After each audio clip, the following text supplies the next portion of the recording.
Mahal na mahal mo ba ang partner mo? At gusto mo ba na ganon din siya sa'yo?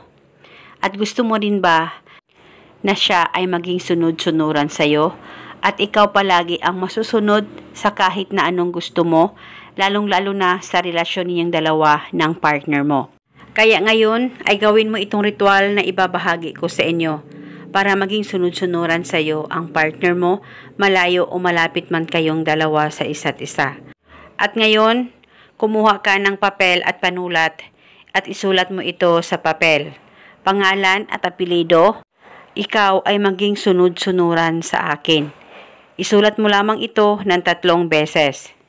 At pagkatapos, ay i-roll mo lamang ang papel at kumuha ka ng pula na pantali, pula na thread, pula na ribbon o pula na sinulid ay pwedeng gamitin. Basta talian mo lamang ang papel na sinulatan mo ng kanyang pangalan at hiling. At pagkatapos mo na itong matalian, hawakan saglit, pakaisipin mo siya ng mabuti. Mag-focus at mag-concentrate ka at manggitin mo lamang ang nakasulat sa papel ng 3 beses, pangalan at apelyido at yung hiling.